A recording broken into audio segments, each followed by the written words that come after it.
स्वामींची नित्यसेवा कशी करायची, काय करायचं, काय काय बोलायचं, तर माझ्याकडे ना हे कागद सापडलं आणि मला विचार आला की तुमच्यासाठी ह्याची थोडी माहिती द्यावी. हे तुम्हाला कुठे मिळेल नाही मिळणार, कारण त्यानुसार मला कमीत कमी तुम्हाला सांगता येईल की तुम्हाला करायचं काय आहे.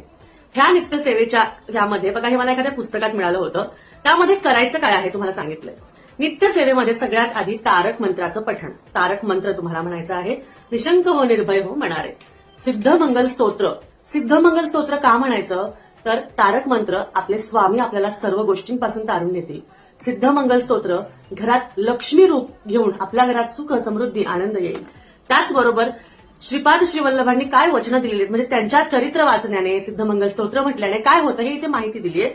हे नाही, पण घोरकष्टोद्धारण स्तोत्र म्हणजे कुठल्याही प्रकारची नकारात्मक शक्ती, कुठलेही संकट आपल्याकडे येऊ नये आणि आले तर पटकिरी निघून जावे, म्हणून घोरकष्टोद्धारण स्तोत्र तुम्हाला रोज म्हणायचं आहे. म्हणता जरी नाही आलं तरी श्रवण केलं तरीही चालेल.